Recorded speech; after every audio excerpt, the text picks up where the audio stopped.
कैसर अहमद शेख साहब, बहुत शुक्रिया। मैंने पहला सवाल भी आप ही से पूछा था, लेकिन क्योंकि वो अब थोड़ा कनेक्टिविटी का इशू था, इस वजह से नहीं हो पाई बात। क्या रिलीफ है आने वाले बजट में पब्लिक के लिए? आईएमएफ प्रोग्राम में तो आप लोग नहीं जा रहे हैं, बजट के बाद होगा जो कुछ होगा। पेट्रोल प्राइसेस कम हो गई, अच्छी बात है।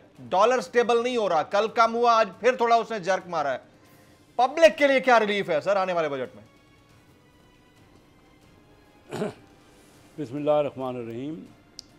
अब देखिए, सबसे पहले तो हमें ये रियलाइज़ करना है कि हमारा मुल्क इस वक्त बहुत ही मईशत में बड़ी मुश्किल हालात से गुजर रहा है जी। बिल्कुल पब्लिक को रिलीफ होनी चाहिए, लेकिन हमारे पास जितने वसाइल हैं उसके अंदर ही हम पब्लिक को रिलीफ दे सकते हैं। हम ज़रूर कोशिश कर रहे हैं कि तनख्वाहों में इजाफ़ा हो आम आदमी की, क्योंकि महंगाई बहुत ज़्यादा बढ़ गई है। और जो सैलरीज है, चाहे वो गवर्नमेंट के मुलाजमीन हों चाहे सिविलियन मुलाजमीन हों, उनकी तनख्वाहों में इजाफ़ा हो। हम बेनज़ीर इनकम सपोर्ट को प्रोग्राम को काफ़ी वसी कर रहे हैं और बढ़ा रहे हैं। और हम ये कोशिश कर रहे हैं कि कमोडिटी की प्राइस जैसे ही दुनिया में कम हो रही है, उसके साथ साथ आपने देखा कि जो ऑयल है, हमारा खाने का तेल, उसकी प्राइसेस भी बाहर भी कम हुई है और हम यहाँ भी कम कर रहे हैं। इसके अलावा आप देख रहे हैं कि ऑयल की, तेल की प्राइस जो क्रूड ऑयल है, यानी क्योंकि कम हुआ है दुनिया में, तो इसलिए डीजल और पेट्रोल की प्राइस भी कम हुई है। और फिर करेंसी में जो ओपन मार्केट में और इंटरबैंक में फ़र्क था, वो भी आपने देखा कि एक आसान तरीके से, क्योंकि इससे पहले क्रेडिट कार्ड की तमाम पेमेंट जो है वो ओपन मार्केट से होती थी। तो जब उनको बैंक के इंटरबैंक के थ्रू कर दिया गया तो प्रेशर ओपन मार्केट में कम हुआ और जो गैप था ओपन मार्केट और इंटरबैंक का, वो कम हो गया है। तो ये तमाम चीज़ें कोशिश, लेकिन मैं आपको ये बताऊं ना कि हमारे वसाइल ज़्यादा नहीं हैं। आईएमएफ तो पहले ही रिलेक्टेंट है, हम कोशिश अभी भी हो रही है। मियाँ शहबाज शरीफ साहब ने खुद कन्विंस किया है एमडी आईएमएफ को, और कोशिश हो रही, क्योंकि हम इसके बहाल ही कल हमारी स्टैंडिंग कमेटी फाइनेंस की मीटिंग थी, मैंने चेयर की थी। तो आशा गौस पाशा ने बड़ा कैटेगोरिकली कहा है कि हमारे पास कोई सेकंड नहीं है, हम और लाइन कोई नहीं कर रहे, हम तो आईएमएफ के साथ ही एक मुआहदा कर रहे हैं। और उन्होंने जो तफसीलात मांगी हैं, पहले तो ये था ना कि ये हमारे 9th रिव्यू में शामिल नहीं था कि हम बजट की तफसीलात उनको देंगे, लेकिन इवन देन क्योंकि आईएमएफ इंसिस्ट कर रही है और हम समझ रहे हैं कि ये हालात ऐसे नहीं हैं कि हम आईएमएफ के मामलात को ज़्यादा उनको बहस करें, तो हम उनको बजट की तफसीलात भी दे रहे हैं। उनकी जो भी हमारे 9 तारीख को अगले जुमे को बजट अनाउंस होगा, तो जितने भी हालात हैं उसके तहत आम आदमी को रिलीफ पूरी दी जा रही है। जो सब्सिडीज़ हैं, जो अमीरों को, यानी जो जो जो जो जो मुराद याफ्ता तबका है, उसमें सब्सिडी कम करके, और हम टारगेटेड सब्सिडी दे रहे हैं कि गरीब तबका, दरमियाना तबका, उसको सब्सिडी दी जाए और उनको मुराद दी जाए। Very right. Tax free budget के चांसेस हैं सर? इस पर कोई कमेंट कीजिएगा प्लीज। टैक्स फ्री बजट हो सकता है? Is there a possibility?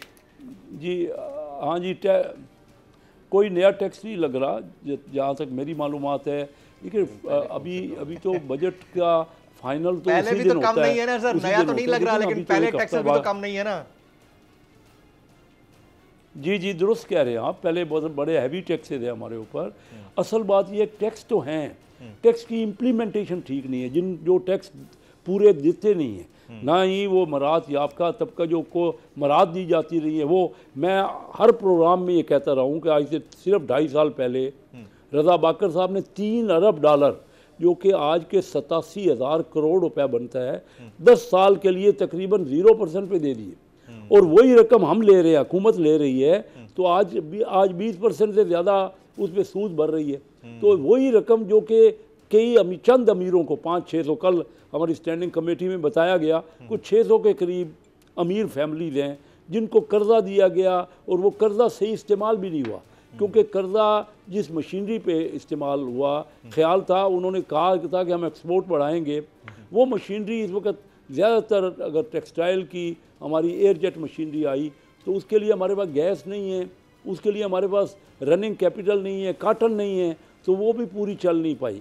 तो कर्जा तो दे दिया गया और उसी कर्जा उतने कर्जे पे हुकूमत हर साल का 12-13 हज़ार 14 हज़ार करोड़ रुपए सूद भर रही है। उधर अमीर तबके को तो 0% पे दिया गया या नॉमिनल दिया गया और बाकी हुकूमत खुद सूद भर रही है। तो ये गलतियां हैं जो हम मुसलसल किए जा रहे हैं। इस वक्त 55,000 अरब रुपए हमारा कर्जा हो चुका है और उस कर्जे का सूद ही इतना है कि जितनी हमारी कुल आमदनी बढ़ नहीं रही। अमीर तबका जैसे आप कह रहे हैं, क्योंकि मिलजुल के ब्यूरोक्रेट एफबीआर नहीं वसूल कर सका।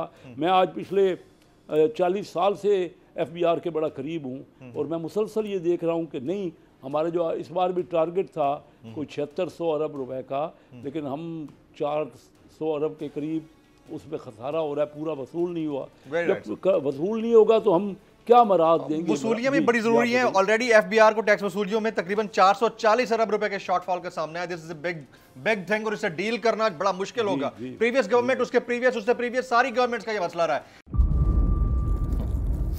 इंतजार था ना, चलो इस बार वो करते हैं जो इससे पहले किया ही नहीं। किस्मत की आंखों में आंखें डाल के जीतना होगा।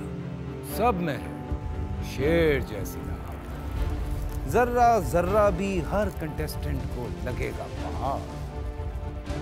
लड़खड़ाना नहीं है, खोल दो अपने पंख अगर आसमान छूना है। अबे लग रहा है ये सब पहले भी कहीं सुना है। एंटरटेनमेंट की गारंटी जनाब, क्योंकि यहाँ खेलोगे कूदोगे तो बनोगे नवाब। खुश रहो पाकिस्तान।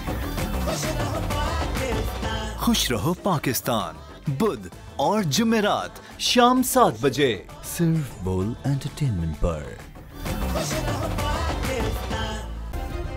सब्सक्राइब करें और बेल दबाएं ताकि कोई खबर रह न जाए।